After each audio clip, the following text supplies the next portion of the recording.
இந்த பைத்தக்காரன் வர வேலையே இல்லை இவனுக்கு காலையில். ஹலோ ஹலோ, என்ன பண்ணி எங்கே இருக்கிற? ஏய், நான் டீ கல்ல இருக்கிறேன். நீ எங்கடா இருக்கிற? நான் வீட்டான வந்தேன்டா. ஆளை காணோம். வீட்டாண்ட எதுக்கு போனேன்? வீட்டான சும்மா வந்தேன். நீ அப்பயே வேலையை முடிச்சுட்டு போயிட்டே. இன்னும் என்ன பண்ணுறாங்க டீ கடையாண்டா? டீ கடையில் நான் டீயை சாப்பிட்டு இருப்பேன். வேறு என்ன பண்ணுவேன் நான்? ஏன்னா வீட்டுக்கு போக வேண்டியதாண்டா. இன்னும் என்னடா டீ கடைன்னு உட்காந்துக்கிறேன். வீட்டில் போனால் பார்த்து மூஞ்சியே பார்த்துன்னு இருக்க வேண்டியதாகுது. டீ கல்லே உன் பிரசாதத்தை ஆரம்பிச்சிட்டியா? வெயிடா போனா, உங்களுக்கு வேறு வேலை இல்லைடா பெண்ணா, வெயிடா. அவன் சொல்லுவான், அவனுக்கு என்ன இருக்குது வலியும் வேதனை எனக்கு தான் தெரியுது. வீட்டில் வந்தால் நிம்மதியே இல்லை. வேலை மேலே இருக்கிற நிம்மதி கூட வீட்டில் இல்லை. அவன் என்னன்னா வீட்டில் வந்தால் இவ வேலையை பார்த்துன்னு இவ இருக்கிறா. என்னுடைய கஷ்டம் எனக்கு தான் தெரியும். பிள்ளைங்க பார்த்தா ரெண்டும் பிரயோஜனம் இல்லாத பிள்ளைங்களாகுது. ஒன்று ஃபோனுன்னு ஒன்று இருக்குது, ஒன்று கேமுன்னு ஒன்று இருக்குது. நம்மளுக்கு வேலை வந்தால் நிம்மதியே இல்லை. வீட்டில் வந்து நிம்மதியே இல்லை. எங்கன்னா ஓடி போயிடலாமல் போகுது. என்னத்த பண்ணுறது இதுங்களை ரெண்டுத்தையும் வச்சுக்கின்னு.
ஏய் மகளா, சுத்தம் ஏற்றுவா.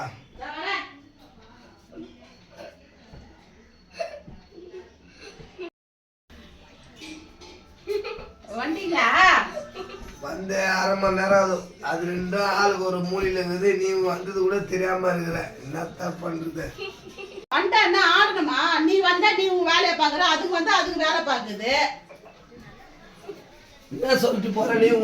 இங்க பாரு, இப்ப வந்தனா என்ன பண்ற பாத்துனே இப்போ.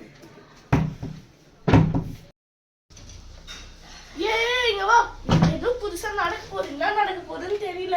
டெய்லியும் நடக்கிறதுதான் நடக்க போகுது. புதுசாக நடக்க போகுது. நம்ம தான் பாக்குறோமே இங்க. இப்ப என்னதான் பண்ண சொல்ற? என்ன நான் ஓடி ஓடி உங்களுக்கோசம் சம்பாதிச்சு வந்து போடுறேன். நீ என்ன ஏமாலியே கோவப்படுறியா நீ? நீ மாட்டு நீ வேலைன்னு போற. பிள்ளைங்க படிப்புன்னு போகுது. நானா மாடா மனுஷாலா? வீட்டு வேலை பார்த்துட்டு பிள்ளைங்களுக்கு சாப்பாடு கட்டணும், உனக்கு சாப்பாடு கட்டணும் நான் இருக்கிறதுக்கு. நீ நான் ஓடி போய் கஷ்டப்பட்டு நைட்டும் போகிறேன். யாருக்கோசம் சம்பாதிச்சு போறேன்? பிள்ளைங்களுக்கும் உங்களுக்கோசம் சம்பாதிச்சு போறேன். எனக்கோசம் சம்பாதிச்சு போறேன். நீ பணம் நீ வேலைக்கு ஓடுற. அதுங்க விளையாடுறதுக்கு ஊர் சுத்த போதுங்க. வீட்டுல நான் ஒண்டிதான் இங்க மாடு மாதிரி வச்சுன்னு உட்காந்து கிடக்குறேன். வீட்டுக்குள்ள வந்தா ஒண்ணு லேப்டாப் ஒண்ணு கேம்ல ரீல்ஸ பாத்துனுக்குது. நீ தானே வாங்கி கொடுத்த. நீ நான் கூட பேசுறியா உட்காந்து? நீ பேசினா பிள்ளைங்க உங்ககிட்ட பேசும். ஒன்னு போன் வந்து ஒரு லேப்டாப் கூட வாங்கி நீ தானே வாங்கி கொடுத்தா. அதுக்கு நான் என்ன பண்றது? நான் எதுக்கு வாங்கி கொடுத்தேன்? ஆன்லைன் கிளாஸ்க்கு வாங்கி கொடுத்தேன். கேம் விளையாடுறதுக்கும் ரீல்ஸ் பார்க்கறதுக்கு வாங்கி கொடுத்தேன். போய் பாரு, நீ பேசல அது விளையாடுது. இந்த மாதிரி டெய்லியும் சண்டை போட்டுருந்தா எப்பதானா முடியும் சண்டைலாம்? இது டெய்லி எபிசோடு தானே. எப்ப தொடரும் போட்டு முடிக்க போறாங்களே தெரியல. எல்லாத்துக்கும் நான் தான் காரணம். வாங்கி கொடுத்தது என் தப்பா போச்சு இல்ல உங்களுக்கு? நீ காரணம் நான் சொல்ல. நீ பிள்ளைங்க டைம் கொடுத்து பிள்ளைங்கிட்ட பேசினாதானே அதுங்க போய் விளையாடாதுங்க. நீ காரணம் யார் சொன்னது? நீ இது போய் பசங்க கூட பேசு. ஊர்ல இருக்கிறவங்க பார்த்தாங்கன்னா சிரிப்பாங்க. உங்க கதையை கேட்டாங்கன்னா ஏன் சிரிப்பாங்க? நீ வீட்டுல குடும்பத்தை ஒழுங்கா பாத்தீங்கன்னா அதுங்க ஒழுங்கா இருக்கும்.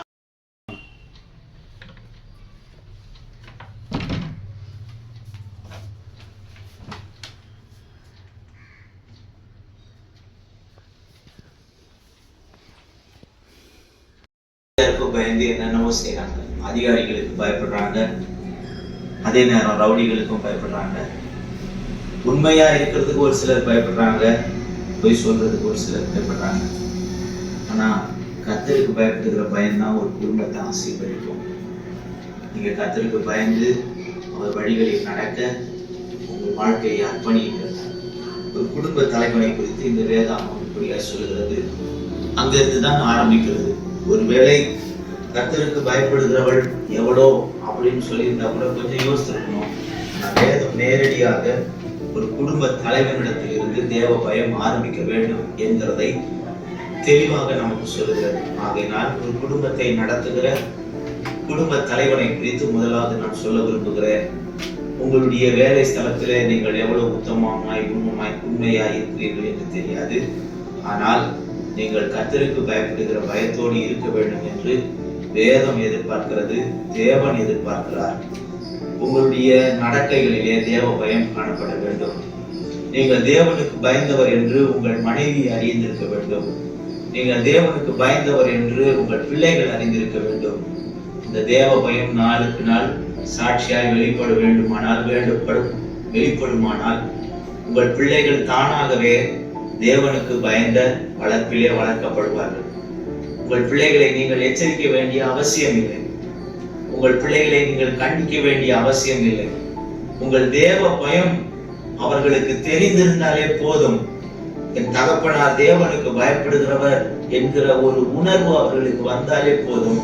அவர்கள் தானாகவே உங்களுக்கு அடிப்பணிய ஆரம்பித்து விடுவார்கள்.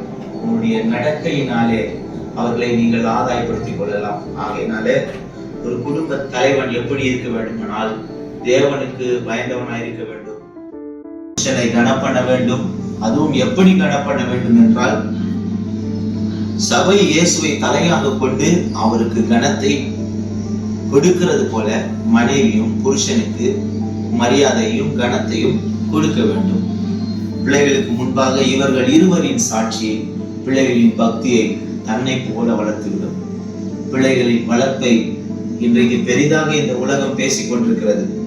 ஒரு காலத்தில் பிள்ளைகள் வளர்ந்தார்கள், இன்றைக்கு நாங்கள் பிள்ளைகளை வளர்க்கிறோம், பிரயாசப்படுகிறோம் என்று சொல்லுகிறார்கள். ஆனால் கிறிஸ்துவ குடும்பங்களில் இந்த சாட்சியை நான் உங்களுக்கு சொல்ல விரும்புகிறேன்.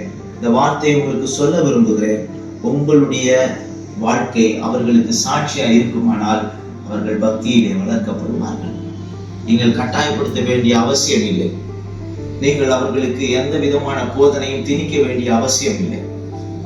உங்களுடைய அன்றாட ஜீவியத்தின் சாட்சி அவர்களை கட்டாயமாய் மாற்றும்.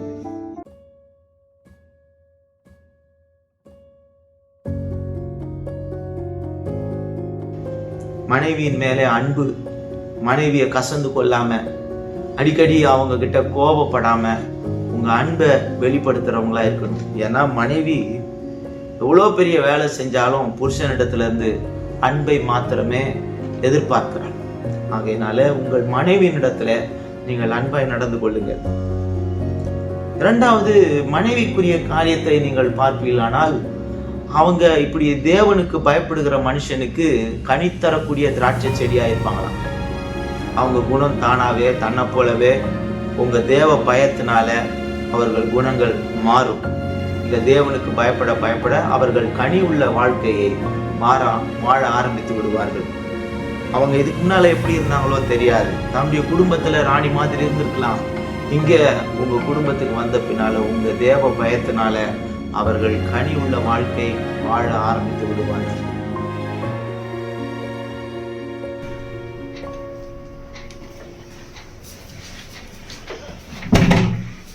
என்னப்பா ஒரு மாதிரி இருக்க? பாஸ்டர் சொன்ன மெசேஜ் கேட்டீங்களா? கேட்டப்பா. நீ மட்டும் தப்பு பண்ணலப்பா, நானும் தான் சேர்ந்து தப்பு பண்ணிட்டப்பா. நான் குடும்பத்துக்கோசம் ஓடினேன், ஆனா உங்க கூட ஓட மறந்துட்டேனா? சரி விடுப்பா. வேதத்துல நானும் வீட்டார இருந்தா கத்தரியே சேவிப்போன்னு நாமும் முதல்ல ஒவ்வொருத்தரும் நேசிப்போம்ப்பா. நம்ம முதல்ல எல்லாரும் சேர்ந்து குடும்ப ஜெபம் பண்ணுவோம். குடும்ப ஜெபம் இப்பயே பண்ணலாம் வாங்க. சரிப்பா. போன வாரம் கூட பாஸ்டர் சொன்னாருப்பா, நாளைக்கு ஃபேமிலி டே இருக்குன்னு. நாளைக்கு எல்லாருமே சீக்கிரமா போவோம்ப்பா. நம்ம போவோமா? எல்லாரும் ஒன்றா போவோம், சீக்கிரமா போவோம், டைமுக்கு போவோமா? நான் போயிட்டு ஜெபம் பண்ணுறதுக்கு பைபிள் எடுத்துட்டு வரேன்.